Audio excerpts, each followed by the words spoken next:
murabizi ko muri iyi minsi hari ikintu kiri kuvugwa cyane muri politike y'isi, ubwo ni mu gihugu cya Amerika cyangwa se muri Leta Zunze Ubumwe za Amerika. Ikiri kuvugwa rero ni amatora atandukanye, amatora azabahanganishije hagati ya Kamala Harris ndetse na Donald Trump, umuherwe cyane w'umukire. Rero ibintu bikomeje kuba byaba rudubi, bikomeje kuba byadogera, aho Kamala Harris akomeje kuba yahangana ndetse na Donald Trump. Kutorana rero muri politike bimaze gufata indi ntera. Ejo bundi urumva ngo yarashwe, ukumva ngo Donald Trump yarashwe ku gutwi, yarashwe ari kwikinira golf, ukumva ibintu ko bitoroshye. Nitwa Eric Nshimiyimana, nkuhaye ikaze kuri Bizaza TV Rwanda. Ukomeze gukora subscribe, ugakoresha ku biganiro byacu tukugezaho bya buri munsi. Wowe kandi udufasha kuduha comment mu bitekerezo, ukatubwira uko bimeze. Byose tukugeza ahangaha: imikino n'imyidagaduro, ubuzima bwa siyansi, ubushakashatsi bucukumbuye, byose bijyanye na politike ariko biri kumwe na tekinoloji tuzabiguha. Kandi nawe ukomeze gukora subscribe uri mu Burundi, Kibitoki, Bujumbura, mwese muraho, Ngozi amakuru, Uganda muraho, Kampala, Bunyoro, Kitovu, aho kujya ngaho muri za Gatuna amahoro, abari Nairobi, Kenya, Tanzania, Dar es Salaam, abari hakujya mu Rwanda, Kigali, hakujya mu majyaruguru za Gicumbi, Musanze, Burera, namwe bari za Rutsiro, Nyamashiki, Nyanza, Nyagatare, Gatsibo, Rwamagana, Kirehe na Ngoma, nizere ko meze neza. Abari kutwumva kandi bari Sudani amahoro. Uburyo rero budasanzwe amashyaka abiri ya mbere akomeye yashinze cyangwa se yashyize hamwe, asaba kandi impande zose guhagarika imvugo ndetse na disikuru bya rutwitsi. Nibyo rero tureba hamwe mu rwego rw'inkuru cyangwa se zihari zisobanura ibireba amatora muri uyu mwaka wa Leta Zunze Ubumwe za Amerika. Ku itariki ya 13 y'ukwa karindwi ushize, umusore w'imyaka 20 y'amavuko witwa Thomas Matthew Crook yarashe Donald Trump. Iyi nkuru twayibagejeje hano kuri Bizaza TV Rwanda.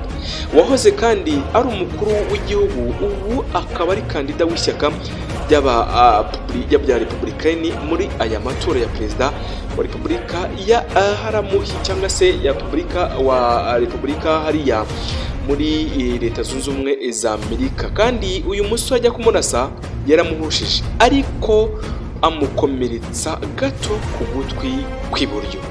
Amasasu kandi ya Crook yahitanye umuturage umwe, akomeretsa cyane abandi bagera kuri babiri barimo bakurikirana ijambo rya Trump muri imitingi yo kwiyamamariza ahitwa muri Baton muri Leta Zunze Ubumwe za Pennsylvania mu burasirazuba bw'igihugu, ndetse naho we Crook polisi yahise imurasa arapfa ahita yitaha.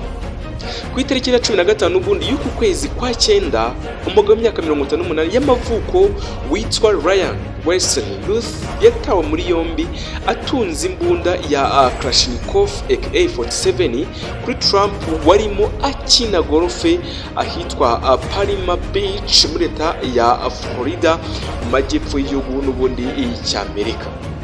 Perezida Joe Biden wa Vice Perezida Kamala Harris ubu uhagarariye ishyaka ry'abademokrate muri ayo matora y'umukuru w'igihugu bahamaganiye kure ibitero byombi kuri Trump. Bavuga ko urugomo rudafite umwanya na muto muri politiki ya Leta Zunze Ubumwe za Amerika. Nyamara rero Trump abarenga cyangwa se abarega bombi ko ari bo nyirabayazana cyangwa se aribo batuma ibyo byose biba, kubera imvugo zabo za rutwitsi nk'uko abyemeza nta kimenyetso na kimwe atanze. Akongeraho kandi nanone kwibasira Harris by'umwihariko, yagize ati Kamala Harris naramuka yongeye gutorwa azica burundu inzozi z'abanyamerika. Ibyo byose ni ibintu Donald Trump abagenda agaragaza ku mbuga nkoranyambaga cyangwa se bitangazamakuru bitandukanye.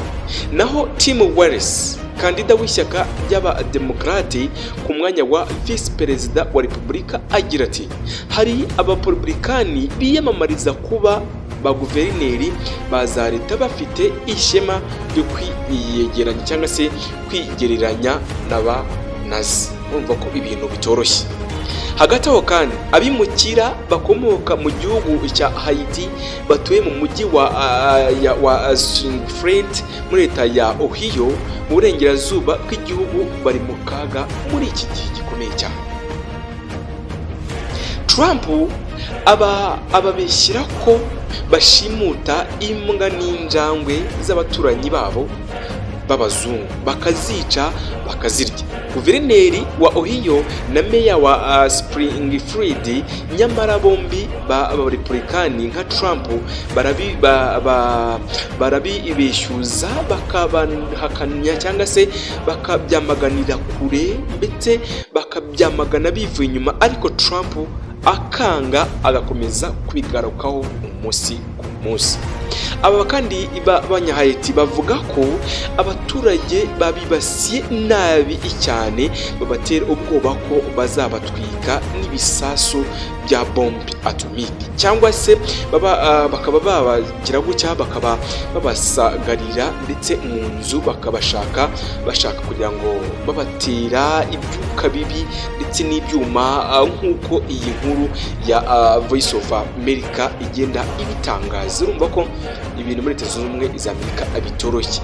Kubera rero izi mvugo za rutwitsi no gutera amagambo akarishye ku mashyaka yombi byahagurukiwe byishyira hamwe bidasanzwe, abadepite bayo bose barabyamagana. Babiri muri bo bombi bari hamwe barabivuga ko mu izina ryabo ubwite. Depite kandi Mike Kelly mu Republican yagize ati hari ikintu cyatwinjiriye muri iyi minsi. Umuco wacu waranduye cyane kubera bene izi mvugo zikarishye za rutwitsi. Buri ruhande ruvuga ibintu bibi rimwe na rimwe, twakagombye kwitondera ibyo tuvuga n'uburyo tubivugamo cyangwa se n'uburyo tubitangaza.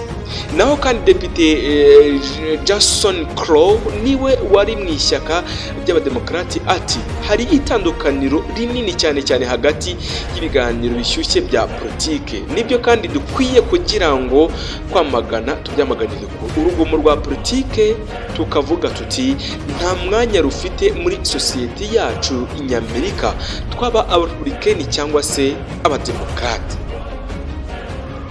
Hagati aho kandi hari ibindi bitandukanye.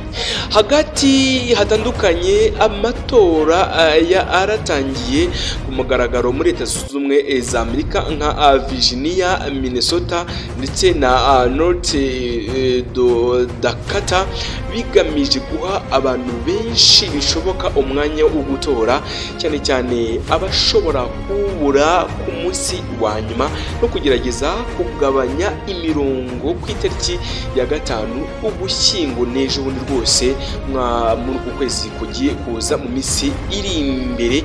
Urumva ko ibihugu bitandukanye byose bihanze amaso Leta Zunze Ubumwe za Amerika, biribaza biti si iki gihugu cy'igihangange muri politike, igihugu gifite igisirikare gikomeye, igihugu gifite umutungo, igihugu kandi gifite abaturage benshi, igihugu gifite intwaro nyinshi, ni gute bishobora kuba bihora bihangana umunsi ku munsi? Yaba Trump ndetse na Kamala Harris bahora bahanganye umunsi ku munsi. Rero ni ibyo ngibyo nababwira, ni uwo muriro uri hagati muri Leta Zunze Ubumwe za Amerika n'izo ntambara zikomeye z'urudaca hagati ya Donald Trump ndetse na Kamala Harris, ishyaka ry'abarepublican ndetse n'abademokrate bakomeje guhangana. Nitwa Eric Nshimiyimana, komeza ukore subscribe, ukoresha ku biganiro byacu tukugezaho bya buri munsi.